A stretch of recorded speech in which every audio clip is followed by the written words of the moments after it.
हाँ जी, good morning students. ਜਿਹੜਾ ਹੁਣ ਅਸੀਂ ਨੈਕਸਟ ਚੈਪਟਰ ਸਟਾਰਟ ਕਰਨ ਜਾ ਰਹੇ ਹਾਂ that is coordination compounds. We will start with the next unit or next chapter that is coordination compounds. Coordination compounds ਜਿਹੜਾ ਹੈ ਤੁਹਾਡੇ ਲਈ entirely new chapter ਹੈ ਕਿਉਂਕਿ ਇਸ ਤੋਂ ਪਹਿਲੇ ਆਪਾਂ ਇਹਨਾਂ ਦੇ ਬਾਰੇ ਤੁਸੀਂ ਬਹੁਤ ਕਹਿ ਲਓ ਕਿ ਬਹੁਤ ਘੱਟ ਤੁਸੀਂ ਪੜ੍ਹਿਆ ਹੋਇਆ।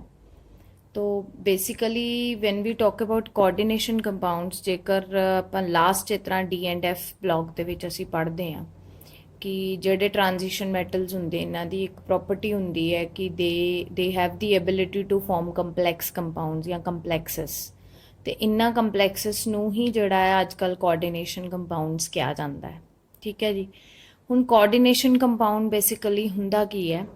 ਕੋਆਰਡੀਨੇਸ਼ਨ ਕੰਪਾਊਂਡ ਜਿਹੜਾ ਹੈ ਇਹ ਉਹ ਕੰਪਾਊਂਡਸ ਨੇ ਜਿਹਦੇ ਵਿੱਚ ਸਾਡੇ ਕੋਲ ਇੱਕ ਸੈਂਟਰਲ ਮੈਟਲ ਐਟਮ ਹੁੰਦੀ ਹੈ ਤੇ ਜਿਹੜੀ ਕਿ ਲਿੰਕ ਹੁੰਦੀ ਹੈ to a number of ions ਜਾਂ to a number of neutral molecules. ਉਹਨਾਂ ਦੇ ਨਾਲ ਇਹ ਲਿੰਕਡ ਹੁੰਦੀ ਹੈ, ਮਤਲਬ ਦੇ ਕੈਨ ਬੀ ਇਹ 4 ਵੀ ਹੋ ਸਕਦੇ ਨੇ, 5 ਵੀ ਹੋ ਸਕਦੇ ਨੇ, 6 ਵੀ ਹੋ ਸਕਦੇ ਨੇ। ਜਿਹੜੇ ਮੋਲੀਕਿਊਲਸ ਦੇ ਨਾਲ ਸਾਡੀ ਸੈਂਟਰਲ ਮੈਟਲ ਐਟਮ ਜਿਹੜੀ ਹੈ ਉਹ ਲਿੰਕਡ ਹੁੰਦੀ ਹੈ ਤੇ ਇਹ ਜਿਹੜੀ ਲਿੰਕਿੰਗ ਹੁੰਦੀ ਦੋਨਾਂ ਦੇ ਵਿੱਚ ਇਹ ਕਿਸ ਤਰ੍ਹਾਂ ਦਾ ਬੌਂਡ ਹੁੰਦਾ ਹੈ? ਕੋਆਰਡੀਨੇਟ ਬੌਂਡ ਦੇ ਥਰੂ ਜਿਹੜੀ ਇਹ ਲਿੰਕਿੰਗ ਹੋਈ ਹੁੰਦੀ।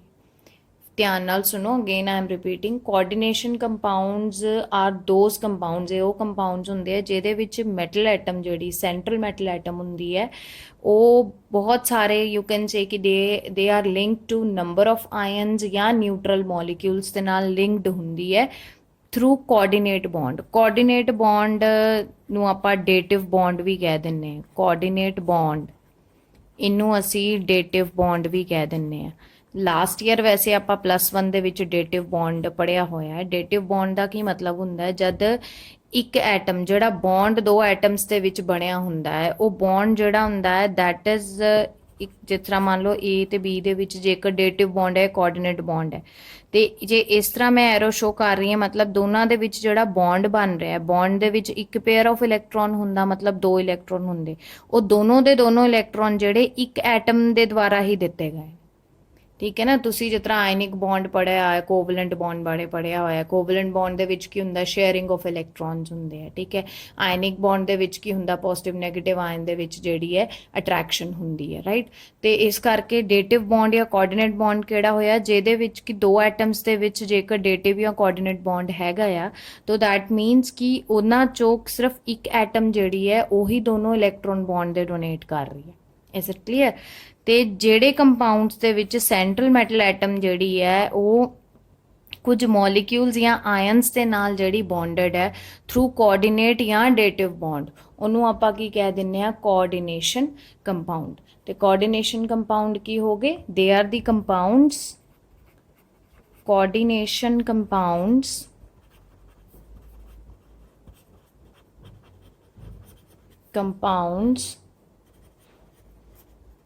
are the compounds in which the central metal atom is linked to a number of ions or neutral molecules by coordinate bond। ठीक है जी। जिस तरह आप देखिए for example we can say for example मान लो साढ़े तो कंपाउंड है निकल CO4। हुण इस केस दे विच की है? निकल जिहड़ा है ये की है साढ़े कोल? Central metal atom. ठीक है, सेंट्रल एटम है, central metal atom we can say. ते ਇਹਦੇ ਨਾਲ किन्ने CO मतलब कार्बोनिल, तो 4 कार्बोनिल मॉलिक्यूल, कार्बोनिल ਜਿਹੜਾ ਨਿਊਟਰਲ ਮੋਲੀਕਿਊਲ ਹੁੰਦਾ, 4 कार्बोनिल मॉलिक्यूल ਜਿਹੜੇ ਨਿਕਲ ਦੇ ਨਾਲ ਕੋਆਰਡੀਨੇਟ ਬੌਂਡ ਦੇ ਥਰੂ ਜਿਹੜਾ they are bonded, right? This is an example of coordination compound या coordinate compound, and the study of the coordination compounds ਉਹਨੂੰ ਆਪਾਂ ਕਹਿੰਦੇ ਆ coordination chemistry. We will call the study of these coordination compounds, ਇਹਨਾਂ ਦੀ ਪੂਰੀ ਜਿਹੜੀ study ਹੈ ਉਹਨੂੰ ਆਪਾਂ ਕਹਿ ਦਿੰਦੇ ਆ coordination chemistry, right?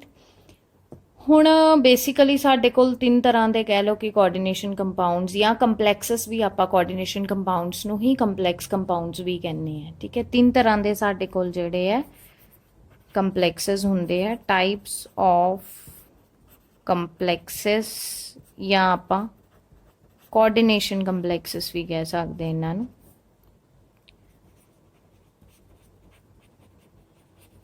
Coordination compounds ਤਿੰਨ ਤਰ੍ਹਾਂ ਦੇ ਸਾਡੇ ਕੋਲ ਕੰਪਲੈਕਸਸ ਆਣਗੇ। ਪਹਿਲਾ ਹੋਏਗਾ ਕੈਟਾਇਨਿਕ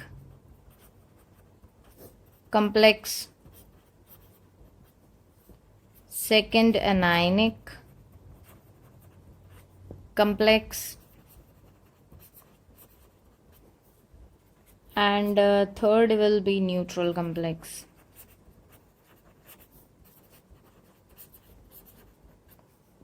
ਕੈਟਾਇਨਿਕ ਕੰਪਲੈਕਸ ਮਤਲਬ ਕਿ ਜਿਹੜੇ ਆਪਣੇ ਕੰਪਲੈਕਸ ਦੇ ਉੱਪਰ ਜਿਹੜਾ ਪੋਜ਼ਿਟਿਵ ਚਾਰਜ ਹੋਏਗਾ, ਜਿਸ ਤਰ੍ਹਾਂ ਮੰਨ ਲਓ ਸਾਡੇ ਕੋਲ ਐਗਜ਼ਾਮਪਲ ਹੈ CONH3 ਤੇ ਇਹਦੇ ਉੱਪਰ 3 ਪੋਜ਼ਿਟਿਵ ਚਾਰਜ ਹੈ, ਤੇ ਇਹ ਓਵਰਆਲ ਜਿਹੜਾ ਸਾਡੇ ਕੋਲ ਇਹ ਕੋਆਰਡੀਨੇਸ਼ਨ ਕੰਪਲੈਕਸ ਹੈ ਜਾਂ ਕੰਪਾਊਂਡ ਹੈ, ਇਹਦੇ ਉੱਪਰ ओवरऑल ਜਿਹੜਾ ਚਾਰਜ ਹੈ 3 ਪੋਜ਼ਿਟਿਵ ਆ ਰਿਹਾ, ਤਾਂ ਮਤਲਬ it is a cationic complex.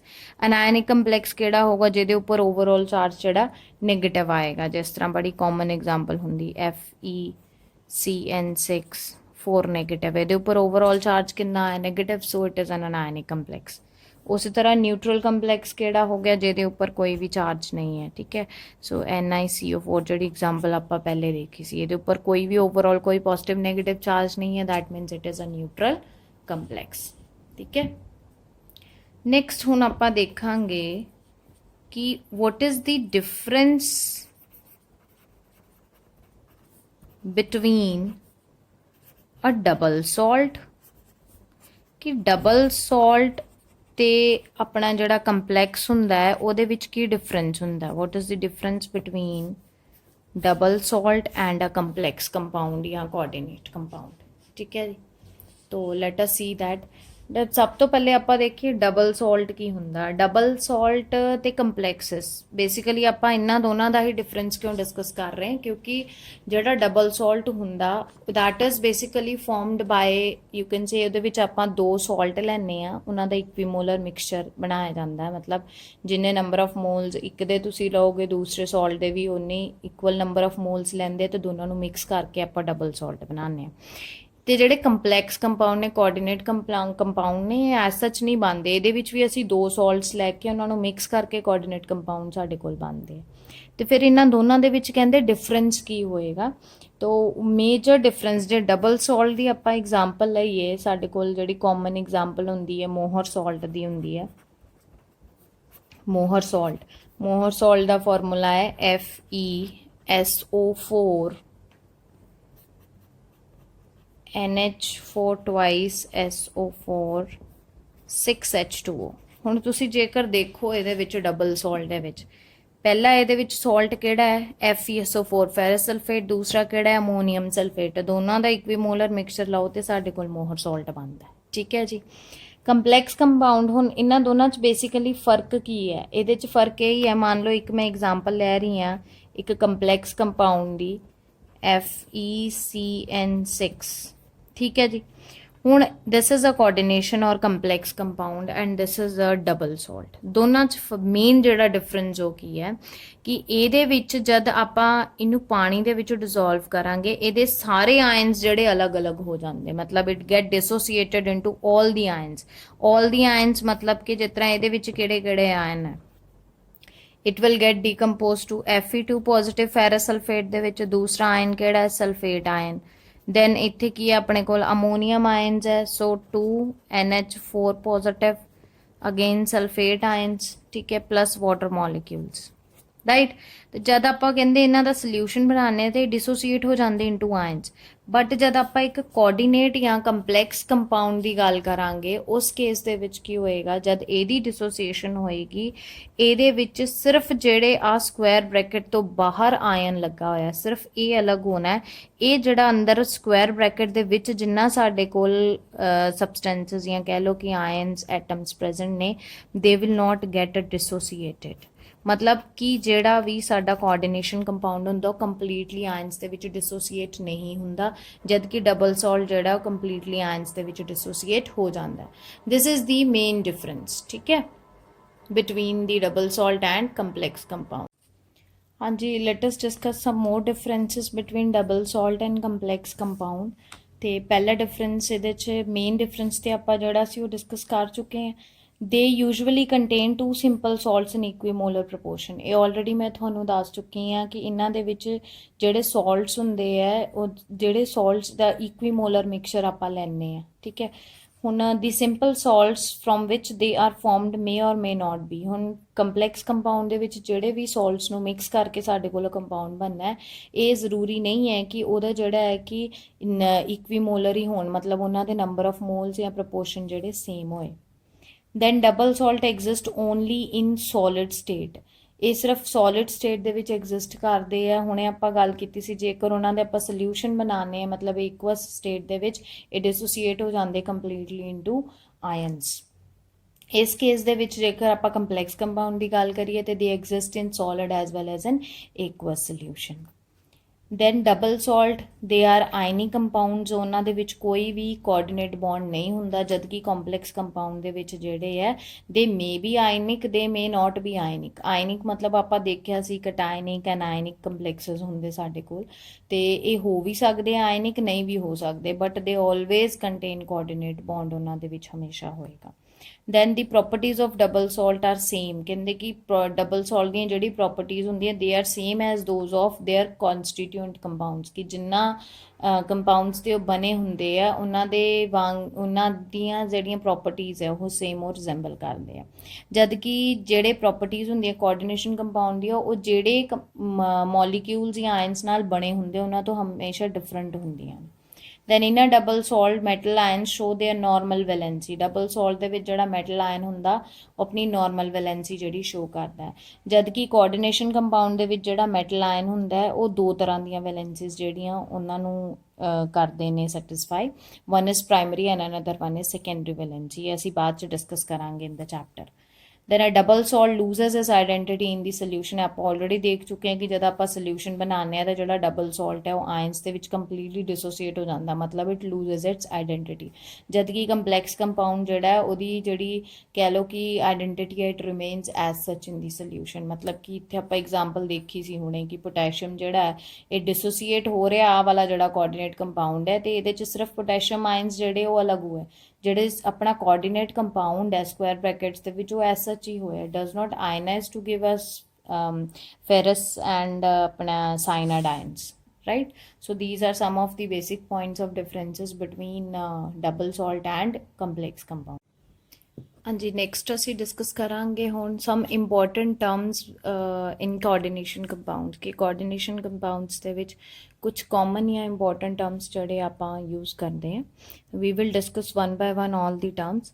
ਪਹਿਲਾ ਜਿਹੜਾ ਟਰਮ ਅਸੀਂ ਇੱਥੇ ਡਿਸਕਸ ਕਰਨ ਜਾ ਰਹੇ ਹਾਂ that is ligands, one of the very important term that is ligands. ਤੇ ਨਾਲ ਦੀ ਨਾਲ ਅਸੀਂ ਇਹ ਵੀ ਦੇਖ ਲਾਂਗੇ ਕਿ central metal atom, ligands and central metal atom. ਵੈਸੇ ਸੈਂਟਰਲ ਮੈਟਲ ਐਟਮ ਬਾਰੇ ਤੇ ਆਪਾਂ ਆਲਰੇਡੀ ਗੱਲ ਕਰ ਚੁੱਕੇ ਹਾਂ। ਤੇ ligands and central metal atom, ਜਿਹੜੀ ਵੀ ਆਪਣੇ ਕੋਆਰਡੀਨੇਸ਼ਨ ਕੰਪਾਊਂਡ ਦੇ ਵਿੱਚ ਸੈਂਟਰਲ ਐਟਮ ਹੁੰਦੀ ਹੈ, ਮਤਲਬ ਬੇਸਿਕਲੀ ਮੈਟਲ ਐਟਮ ਹੀ ਹੈ, ਉਹਨੂੰ ਆਪਾਂ ਸੈਂਟਰਲ ਮੈਟਲ ਐਟਮ ਕਹਿੰਦੇ।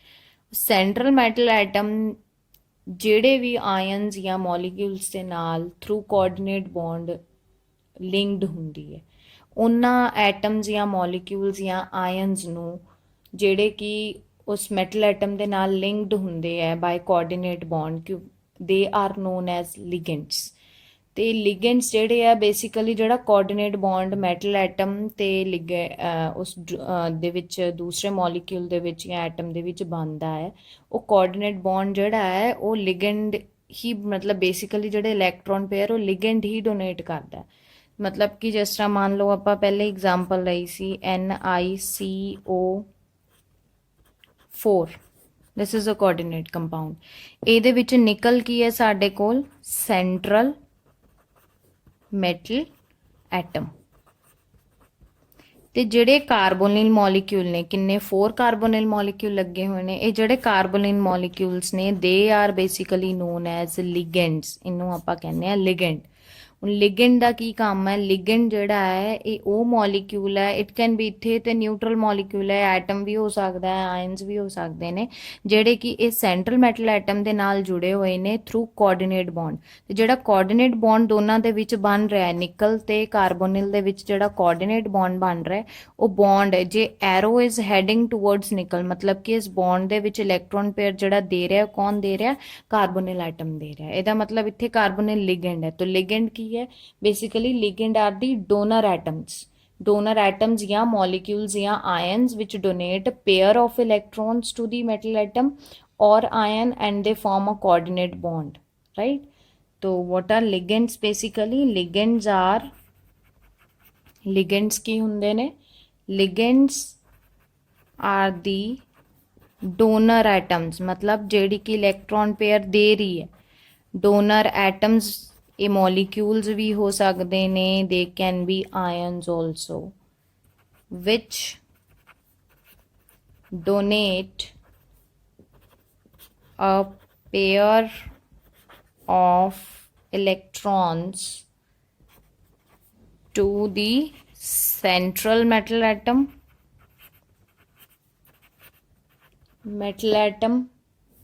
to form a coordinate bond. Coordinate bond ਬਣਾਉਣ ਵਾਸਤੇ ਜਿਹੜੇ ਇਲੈਕਟ੍ਰੋਨ ਪੇਅਰ ਉਹ ਕੌਣ ਦਿੰਦਾ, ਲਿਗੈਂਡਸ ਦਿੰਦਾ। ਤਾਂ ਲਿਗੈਂਡਸ ਕੀ ਹੋ ਗਏ, they are basically the donor atoms, molecules and ions which donate a pair of electrons to the central metal atom to form a coordinate bond, right. I hope ਤੁਹਾਨੂੰ ਸਾਰਿਆਂ ਨੂੰ ਕਲੀਅਰ ਹੋ ਗਿਆ ਹੋਣਾ ਕਿ ਲਿਗੈਂਡ ਦਾ ਕੀ ਮਤਲਬ ਹੈ ਤੇ ਸੈਂਟਰਲ ਮੈਟਲ ਐਟਮ ਦਾ ਕੀ ਮਤਲਬ ਹੈ, ਠੀਕ ਹੈ ਜੀ। Then if we talk about, ਇੱਥੇ ਹੁਣ ਜਿਹੜਾ ਲਿਗੈਂਡ ਹੈ, ਜੇ ਲਿਗੈਂਡ ਨੇ ਇਲੈਕਟ੍ਰੋਨ ਪੇਅਰ ਦੇ ਰਿਹਾ ਹੈ, ਮਤਲਬ ਲਿਗੈਂਡ ਇੱਥੇ ਲਿਊਇਸ ਬੇਸ ਦੇ ਵਾਂਗ ਐਕਟ ਕਰ ਰਿਹਾ ਹੈ, ਤੇ ਉਸ ਇਲੈਕਟ੍ਰੋਨ ਪੇਅਰ ਨੂੰ ਐਕਸੈਪਟ ਕੌਣ ਕਰ ਰਿਹਾ, central metal atom. That means central metal atom is acting as a Lewis acid ਦੇ ਵਾਂਗੂ ਐਕਟ ਕਰ ਰਹੀ, ਠੀਕ ਹੈ। ਹੁਣ ਜੇਕਰ ਆਪਾਂ ਲਿਗੈਂਡਸ ਦੀ ਗੱਲ ਕਰੀਏ, ਲਿਗੈਂਡਸ ਦੇ ਵਿੱਚ ਦੇ ਕੈਨ ਹੈਵ, ਜਿਹੜੇ ਲਿਗੈਂਡ ਹੁੰਦੇ ਆ ਇਹਨਾਂ ਦੇ ਵਿੱਚ ਇੱਕ ਡੋਨਰ ਐਟਮ ਵੀ ਹੋ ਸਕਦੀ ਹੈ, ਇੱਕ ਤੋਂ ਜ਼ਿਆਦਾ ਡੋਨਰ ਐਟਮ ਵੀ ਹੋ ਸਕਦੀ। ਮਤਲਬ ਜੇ ਤੇ ਲਿਗੈਂਡ ਕੋਈ ਮੋਲੀਕਿਊਲ ਹੈ ਜਾਂ ਆਇਨ ਹੈ ਤੇ ਉਸ ਕੇਸ ਦੇ ਵਿੱਚ ਉਹਦੇ ਕੋਲ ਇੱਕ ਤੋਂ ਜ਼ਿਆਦਾ ਡੋਨਰ ਐਟਮਸ ਵੀ ਹੋ ਸਕਦੀਆਂ ਨੇ। ਜਿਸ ਤਰ੍ਹਾਂ ਮੰਨ ਲਓ ਮੈਂ ਨਾਰਮਲੀ ਕਵਾਂ ਕਿ ਸਪੋਜ਼ ਜੇ ਆਪਾਂ ਆਮ ਜੇ ਲਿਗੈਂਡਸ ਦੀ ਗੱਲ ਕਰੀਏ, ਲਿਗੈਂਡਸ ਦੀ ਐਗਜ਼ਾਮਪਲ ਦੇਖੀਏ ਤਾਂ ਇਹ Cl ਨੈਗੇਟਿਵ ਆਇਨ ਇਹ ਵੀ ਲਿਗੈਂਡ ਦੇ ਵਾਂਗ ਐਕਟ ਕਰਦਾ ਹੈ। ਮੋਲੀਕਿਊਲ ਦੀ ਗੱਲ ਕਰੀਏ ਤੇ ਵਾਟਰ ਜਿਹੜਾ ਹੈ, ਅਮੋਨੀਆ ਹੋ ਗਿਆ, ਨਿਊਟਰਲ ਮੋਲੀਕਿਊਲਸ ਨੇ, ਠੀਕ ਹੈ। ਇਸੇ ਤਰ੍ਹਾਂ ਸਾਡੇ ਕੋਲ ਪੋਜ਼ਿਟਿਵਲੀ ਚਾਰਜਡ ਵੀ ਹੁੰਦੇ, ਮਤਲਬ ਇਹ ਨੈਗੇਟਿਵਲੀ ਚਾਰਜਡ ਵੀ ਹੋ ਸਕਦੇ ਆ, ਨਿਊਟਰਲ ਵੀ ਹੋ ਸਕਦੇ ਆ, they can be positively charged ਵੀ ਹੋ ਸਕਦੇ ਆ। ਤੇ ਮਤਲਬ ਬੇਸਿਕਲੀ ਕੀ ਹੈ ਕਿ ਜਿਸ ਤਰ੍ਹਾਂ ਹੁਣ ਮੰਨ ਲਓ ਕਿ ਮੈਂ ਇੱਥੇ ਹੁਣ Cl ਹੈ, ਇੱਥੇ ਕਲੋਰੀਨ ਐਟਮ ਜਿਹੜੀ ਉਹ ਡੋਨਰ ਐਟਮ ਹੈ। ਇਸ ਕੇਸ ਦੇ ਵਿੱਚ ਡੋਨਰ ਐਟਮ ਸਾਡੀ ਜਿਹੜੀ ਹੈ ਆਕਸੀਜਨ ਹੈ। ਇਨ this case again the donor atom is nitrogen, ਕਿਉਂਕਿ ਇਹਨਾਂ ਕੋਲ ਲੋਨ ਪੇਅਰ ਆਫ ਇਲੈਕਟ੍ਰॉन्स ਹੈਗੇ ਆ ਡੋਨੇਟ ਕਰਨ ਦੇ ਲਈ, ਠੀਕ ਹੈ ਜੀ। ਹੁਣ ਇਨ ਸਮ ਕੇਸਿਸ ਇਸ ਤਰ੍ਹਾਂ ਵੀ ਹੋ ਸਕਦਾ ਹੈ ਕਿ ਉਸ ਮੋਲੀਕਿਊਲ ਦੇ ਵਿੱਚ ਜੇਕਰ ਮੰਨ ਲਓ ਆਪਣੇ ਕੋਲ ਕੋਈ ਆਪਾਂ ਜਿਹੜਾ ਕਿ ਇਹ ਤੇ ਸਿੰਪਲ ਮੋਲੀਕਿਊਲਸ ਨੇ, ਸਪੋਜ਼ ਕਰੋ ਕਿ ਸਾਡੇ ਕੋਲ ਲਿਗੈਂਡ ਹੈਗਾ ਆ, for example we have oxalate ion, CO negative, COO negative. ਹੁਣ ਆਕਜ਼ੈਲੇਟ ਆਇਨ ਦੇ ਵਿੱਚ ਦੇਖੋ ਆ ਆਕਸੀਜਨ ਜਿਹੜੀ ਹੈ ਇਹ ਵੀ ਡੋਨੇਟ ਕਰ ਸਕਦੀ ਹੈ, ਆ ਆਕਸੀਜਨ ਜਿਹੜੀ ਇਹ ਵੀ ਡੋਨੇਟ ਕਰ ਸਕਦੀ ਹੈ। ਮਤਲਬ ਇਹ ਇੱਕ ਬਾਇਡੈਂਟੇਟ ਲਿਗੈਂਡ ਹੋ ਗਿਆ। ਇਹਦੇ ਵਿੱਚ ਇਹਨਾਂ ਲਿਗੈਂਡਸ ਦੇ ਵਿੱਚ ਸਿਰਫ ਇੱਕ ਐਟਮ ਹੀ ਜਿਹੜੀ ਉਹ ਡੋਨਰ ਐਟਮ ਦਾ ਕੰਮ ਕਰੇਗੀ, ਤੇ ਇਹ ਸਾਰੇ ਕੀ ਹੋ ਜਾਣਗੇ, ਯੂਨੀਡੈਂਟੇਟ ਲਿਗੈਂਡ ਜਾਂ ਮੋਨੋਡੈਂਟੇਟ ਲਿਗੈਂਡ। ਹੁਣ ਇਹਦੇ ਵਿੱਚ ਦੋ ਡੋਨਰ ਐਟਮਸ ਨੇ, ਆ ਵੀ ਡੋਨੇਟ ਕਰ ਸਕਦੀ, ਆ ਵੀ ਕਰ ਸਕਦੀ। ਸੋ ਦਿਸ ਇਜ਼ ਅ ਬਾਇਡੈਂਟੇਟ ਔਰ ਡਾਇਡੈਂਟੇਟ ਲਿਗੈਂਡ। ਮਤਲਬ ਇਸ ਟਰਮ ਨੂੰ ਬੇਸਿਕਲੀ ਆਪਾਂ ਕਹਿੰਦੇ ਆ ਡੈਂਟਿਸਿਟੀ। ਡੈਂਟੀਸਿਟੀ ਦਾ ਮਤਲਬ ਹੁੰਦਾ ਹੈ ਕਿ ਕਿਸੇ ਵੀ ਲਿਗੈਂਡ ਦੇ ਵਿੱਚ ਕਿੰਨੀਆਂ ਡੋਨਰ ਐਟਮਸ ਹੁੰਦੀਆਂ ਨੇ। ਸੋ ਡੈਂਟੀਸਿਟੀ is basically the number of donor atoms which can donate electron pair in the ligand। ठीक है जी। ਤੇ ਨੰਬਰ ਆਫ ਡੋਨਰ ਐਟਮਸ ਜਿੰਨੀਆਂ ਟੋਟਲ ਪ੍ਰੈਜ਼ੈਂਟ ਹੁੰਦੀਆਂ ਨੇ ਜਿਹੜੀਆਂ ਕਿ ਡੋਨੇਟ ਕਰ ਸਕਦੇ ਆ ਇਲੈਕਟ੍ਰੋਨ ਪੇਅਰ ਕਿਸੇ ਵੀ ਲਿਗੈਂਡ ਦੇ ਵਿੱਚ, ਉਹਨੂੰ ਆਪਾਂ ਉਹਦੀ ਡੈਂਟੀਸਿਟੀ ਕਹਿੰਦੇ ਆ।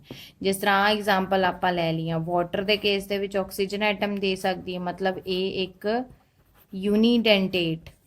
ਯੂਨੀਡੈਂਟੇਟ ਜਾਂ ਆਪਾਂ ਇਹਨੂੰ ਮੋਨੋਡੈਂਟੇਟ ਵੀ ਕਹਿ ਦਿੰਦੇ ਆ, ਮੋਨੋਡੈਂਟੇਟ ਲਿਗੈਂਡ ਕਵਾਂਗੇ।